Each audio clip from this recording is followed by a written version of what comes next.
Infinity Train's fourth book, titled Duet, follows the young men Ryan and Mingi, who were once childhood best friends. Tragically, they drifted apart due to an unfortunate incident involving their band Chicken Choice Judy. Ryan was reckless and rushed Mingi into a performance he clearly wasn't ready for, while Mingi wasn't honest about how he felt about it, and he instead chose to run away and abandon Ryan. Ryan once again reunites with his old friend Mingi a few years later, and after an argument, the two of them wind up on the Infinity Train together with the same number. There they meet the magical talking bell Kez, who explains their situation to them and guides them on their journey, for better or for worse.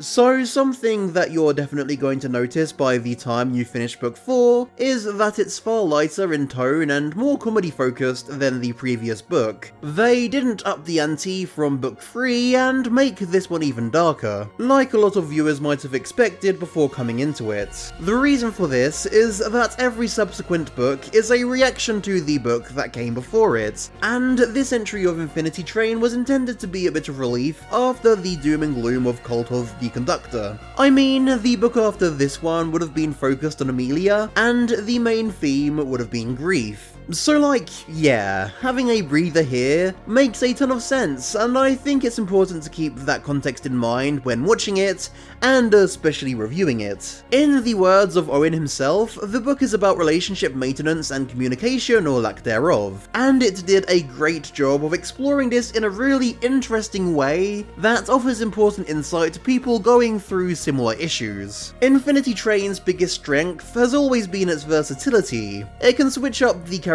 and story to make each book feel like it's doing its own thing, while still fundamentally being Infinity Train. You can have this totally goofy, heartwarming adventure while still unmistakably being the same show that turns this dude into dust. It's very impressive.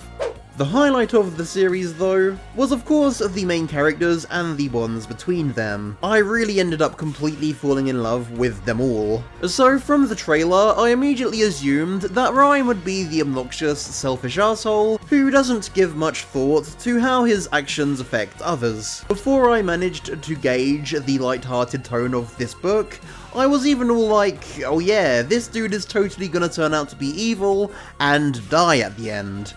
While he did have something to learn about how his rash decisions affect others, the dude turned out to totally not be an asshole, and I ended up genuinely loving him. No, I'd die for him. I adore this catboy. I ended up relating to him quite a bit actually, especially during the scene where he's beating himself up over shitty intrusive thoughts. I feel like that experience isn't discussed very much in shows, especially shows aimed at younger audiences, so I really appreciated that moment. Mingi was the character I expected to fall in love with most, but surprisingly he ended up being my least favourite of the main cast. I mean, I loved him for the most part, don't get me wrong. Admittedly though, he did have some pretty off-putting moments. I found him particularly unlikable when he acted condescendingly towards Ryan. After that though, he became very likeable and managed to win me over. Especially during the ending where he stays behind for Ryan, that was really sweet. In terms of character arcs, I actually thought his was the strongest of the trio. Him returning from this repressed pushover into a more self-assured version of himself was a very tangible reward for his journey, and this transformation felt satisfyingly realistic and earned. She's got a point, she's an icon, and she is the moment. Kez was just perfect, and might be my favourite denizen so far. I adored her as soon as I laid my eyes upon her in the trailer. She honestly turned out to be even more funny than I expected her to be, and I expected her to be pretty damn funny. I am a big fan of characters that are just super chill and laid back in a way that makes them come across as huge assholes. I rate her character 10 out of 10 surprisingly warm bell kisses.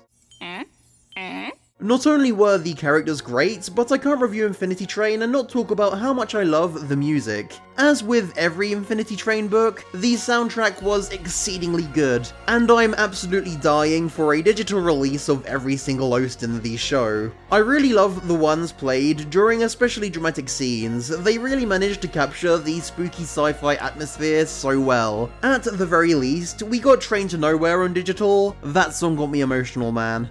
So I've seen a few people complain about how the conflict of the season was just resolved by saying sorry, instead of some really intense climax where somebody dies a tragic death. But honestly, I do think the ending made a ton of sense for what the season was set up to be. I mean, I already talked about how it was going for a lighter and comedic tone, and this resolution perfectly fits in line with the book's emphasis on how important it is to communicate, and to take accountability when you've hurt somebody. Sorry is a simple solution, sure, but a warranted one. The showdown with the denizens was pretty crazy, even if nobody died. At least, nobody important. Something a lot of people are saying that I agree with is that episode 1 was indeed the best episode of the batch. This isn't saying the rest of the book was far worse in comparison by any means, but this episode just absolutely nailed it. It usually takes me some time to get back into shows when I've left them for a while, but this pulled me straight in. It was told in this really risky and experimental but super effective split screen format. It really felt like you got an in-depth understanding of the characters, their relationship,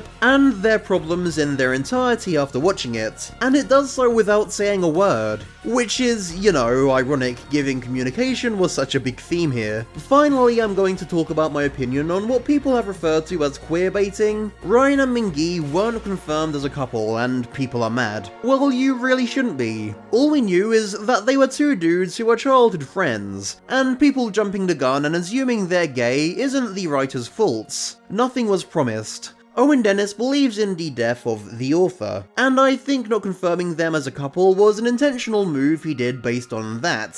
Same with Lake and Jesse. If you see them as a couple, they are. If you don't see them as a couple, they're not. It's up to interpretation. While before watching the show, I was all aboard for them being gay. By the end of the show, I just really liked them being soulmates as friends. It really doesn't change the story in any significant way. And those are all my thoughts on Infinity Train's 4th book for now. I really loved it, even if it wasn't what I was expecting in the slightest. It may not be the ending we were hoping for, and Owen hasn't given up hope on giving us that. But I'm thankful for the show ending on such a hopeful note, especially during such shitty times. Thanks so much for watching, and make sure to like the video if you enjoyed it. Don't forget to comment with your thoughts on book 4 down below, and subscribe if you want to see more content from my channel. See you next time.